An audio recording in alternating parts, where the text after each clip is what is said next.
Tahukah Anda bahwa dalam 5 tahun terakhir, jumlah pekerja Indonesia di Jepang melonjak hingga 192,2%? Angka ini bukan sekadar statistik biasa. Di baliknya tersimpan sebuah fenomena sosial yang sunyi, tetapi dampaknya begitu besar. Lebih mengejutkan lagi, warga negara Indonesia kini menyumbang sekitar 56% dari tenaga kerja asing pada kategori pekerjaan spesifik di Jepang. Di saat banyak negara maju justru semakin waspada, curiga, bahkan terang-terangan menutup pintu bagi pendatang asing, Jepang justru menunjukkan sikap yang berlawanan. Sebuah sikap yang mungkin akan membuat siapapun terdiam sejenak, lalu merasakan getaran bangga yang sulit dijelaskan dengan kata-kata. Jepang bukan negara sembarangan. Selama puluhan tahun, negeri ini dikenal sebagai salah satu masyarakat paling tertutup di dunia. Homogen, disiplin, dan memiliki standar sosial yang nyaris sempurna. Bagi banyak orang asing, Jepang adalah tembok tinggi yang sulit ditembus. Bukan hanya karena bahasa, tetapi karena budaya. Budaya yang halus, detail, dan penuh aturan tak tertulis. Kesalahan kecil yang dianggap sepele di negara lain, di Jepang bisa berujung pada jarak sosial yang dingin dan membeku. Ada satu konsep penting dalam kehidupan sosial Jepang yang dikenal luas, yaitu tatemae, sebuah sikap sopan di permukaan, penuh senyum dan keramahan, tetapi seringkali menyembunyikan jarak emosional yang dalam. Orang Jepang bisa menyambut Anda dengan ramah, namun itu tidak otomatis berarti Anda diterima dalam lingkaran kehidupan mereka. Salah bicara, salah bersikap, atau kurang peka terhadap situasi sekitar bisa membuat hubungan sosial berhenti tanpa penjelasan. Karena itulah Jepang sering dianggap sebagai negara yang sulit benar-benar menerima orang luar. Namun justru di tengah citra inilah sebuah keajaiban sosial terjadi. Ketika dunia global diliputi ketegangan soal imigrasi, ketika pendatang asing sering dikaitkan dengan masalah sosial, kriminalitas, dan benturan budaya, nama Indonesia muncul sebagai pengecualian yang mengejutkan. Dalam berbagai diskusi daring, kolom komentar media Jepang, hingga percakapan di media sosial, muncul pola yang konsisten. Warga Jepang secara terbuka menyuarakan dukungan terhadap pekerja Indonesia. Bahkan tidak sedikit yang menulis dengan jujur, jika Jepang harus menerima pekerja asing, mereka berharap orang Indonesia yang diprioritaskan.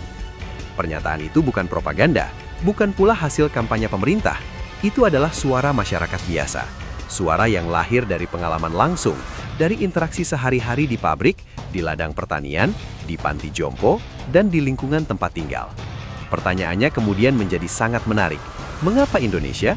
Mengapa bukan negara lain yang mungkin lebih maju secara ekonomi, lebih dekat secara geografis, atau lebih lama menjalin hubungan kerja dengan Jepang? Jawabannya ternyata tidak rumit, tetapi sangat dalam. Bukan soal teknologi, bukan soal kecerdasan akademik, dan bukan pula soal kekuatan ekonomi. Jawabannya adalah karakter. Orang Jepang melihat sesuatu yang semakin langka di dunia modern, yaitu ketulusan yang otentik. Ketulusan yang tidak dibuat-buat, tidak bersyarat, dan tidak sekadar tuntutan profesional. Ketulusan yang lahir dari kebiasaan hidup sehari-hari. Dalam budaya Jepang ada sebuah nilai luhur bernama omoyari. Ini adalah seni empati tingkat tinggi, kemampuan untuk memikirkan perasaan orang lain sebelum bertindak, serta menempatkan kenyamanan bersama di atas kepentingan pribadi. Menariknya, tanpa kita sadari, nilai ini sangat sejalan dengan budaya Nusantara. Sejak kecil, orang Indonesia tumbuh dengan nilai gotong royong, tempo seliro, dan rasa tenggang. Kita diajarkan untuk peka terhadap lingkungan sekitar, membantu tanpa harus diminta, dan menjaga perasaan orang lain agar tidak terluka. Ketika nilai-nilai ini dibawa oleh para pekerja Indonesia ke Jepang, terjadilah sebuah kecocokan frekuensi budaya yang luar biasa. Para tenaga kerja Indonesia tidak datang sekadar untuk bekerja, menerima gaji lalu pulang. Mereka membawa suasana, mereka membawa kehangatan. Di tempat kerja, orang Indonesia dikenal rajin dan ulet. Namun di Jepang, rajin saja tidak cukup, karena hampir semua orang di sana rajin. Yang benar-benar membuat perbedaan adalah sikap. Kerendahan hati orang Indonesia menjadi nilai tambah yang sangat besar. Kita dikenal tidak sombong, mudah menghormati senior, dan tahu cara menempatkan diri. Dalam struktur sosial Jepang yang hierarkis dan sangat menghargai posisi, sikap seperti ini terasa menenangkan, tidak menantang, tidak memicu konflik, dan tidak memaksakan ego. Lebih dari itu, ada satu hal yang sering kali membuat warga Jepang benar-benar tersentuh, yaitu refleks menolong. Banyak kesaksian yang menceritakan bagaimana pekerja Indonesia sigap membantu tanpa pamrih. Di pabrik, di ladang pertanian, di lingkungan tempat tinggal, bahkan dalam situasi darurat, orang Indonesia dikenal tidak banyak bertanya dan tidak menghitung untung rugi. Mereka langsung turun tangan. Sikap ini mengingatkan warga Jepang pada nilai-nilai lama leluhur mereka. Nilai kemanusiaan yang mungkin mulai terkikis oleh kehidupan modern yang serba cepat, kompetitif, dan individualistis. Ketika warga Jepang membandingkan perilaku berbagai pekerja asing yang ada di negara mereka, perbedaan itu menjadi semakin jelas. Tanpa bermaksud merendahkan siapapun, ada realitas sosial yang tidak bisa diabaikan. Beberapa pendatang asing dari negara tertentu kerap dianggap kurang menghormati aturan lokal. Masalah seperti membuang sampah tidak sesuai jadwal, berisik di malam hari, atau bersikap terlalu agresif dalam menuntut hak sering menjadi sumber keluhan. Di tengah situasi seperti itu, kehadiran orang Indonesia terasa sangat berbeda. Kita dianggap mudah beradaptasi, patuh aturan, dan benar-benar mempraktikkan prinsip di mana bumi dipijak, di situ langit dijunjung. Di lingkungan kerja yang keras dan mekanis, seperti pabrik manufaktur dan sektor industri berat, kehadiran tenaga kerja Indonesia sering disebut membawa nuansa yang lebih manusiawi. Senyuman kecil, sapaan sederhana dan humor ringan yang kita bawa terasa seperti udara segar di tengah sistem kerja yang kaku.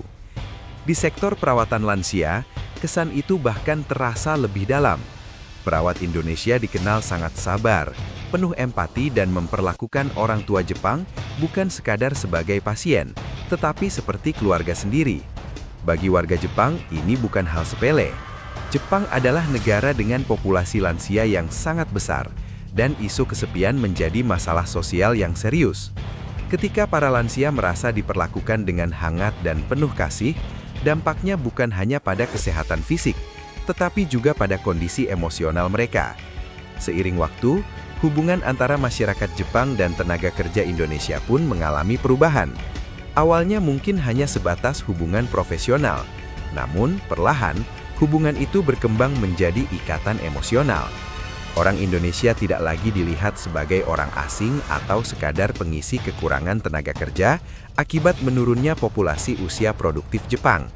Kita mulai dianggap sebagai sahabat, bahkan keluarga. Warga Jepang yang terkenal tertutup perlahan membuka pintu rumah dan pintu hati mereka karena merasa aman dan nyaman. Rasa aman ini adalah sesuatu yang sangat mahal dalam budaya Jepang. Mereka tidak melihat orang Indonesia sebagai ancaman, tetapi sebagai mitra yang bisa dipercaya. Kepercayaan ini tidak lahir dari perjanjian politik tingkat tinggi atau pidato pejabat di gedung megah. Kepercayaan ini lahir dari hal-hal kecil yang dilakukan secara konsisten setiap hari. Dari senyuman tulus di jam istirahat pabrik, dari kesabaran menyuapi lansia di panti jompo, dari sapaan ramah di minimarket atau lorong apartemen. Inilah bentuk diplomasi sunyi yang sering luput dari sorotan media. Sebuah diplomasi yang tidak membutuhkan bendera besar atau slogan nasionalisme, tetapi bekerja perlahan melalui perilaku manusia. Fenomena ini seharusnya membuat kita semua merenung. Di tengah dunia yang semakin keras, penuh kecurigaan dan dipenuhi kompetisi tanpa henti, karakter orang Indonesia justru menjadi cahaya yang menenangkan. Kita dihargai bukan karena kekayaan alam, bukan karena kekuatan militer, dan bukan karena pengaruh politik global, tetapi karena siapa kita sebagai manusia. Namun kebanggaan ini juga datang bersama tanggung jawab besar. Nama baik yang telah terbangun dengan susah payah harus dijaga. Jangan sampai perilaku segelintir orang merusak kepercayaan yang telah diberikan. Kisah para pekerja Indonesia di Jepang mengajarkan satu pelajaran penting, bahwa menjadi orang baik tidak pernah sia-sia. Kerja keras, ketulusan dan empati adalah bahasa universal yang bisa menembus batas negara, bahasa, dan budaya. Apa yang dilakukan saudara-saudara kita di Jepang sejatinya adalah cermin dari jati diri bangsa. Dari sana, dunia belajar mengenal Indonesia bukan hanya sebagai sebuah negara, tetapi sebagai karakter. Sebuah karakter yang hangat, rendah hati, dan penuh empati. Dan ketika hari ini warga Jepang membela serta meminta lebih banyak pekerja dari Indonesia, itu bukan sekadar soal kebutuhan tenaga kerja. Itu adalah pengakuan. Sebuah pengakuan bahwa nilai-nilai kemanusiaan yang kita bawa dari rumah masih relevan, masih berharga, dan masih sangat dibutuhkan oleh dunia.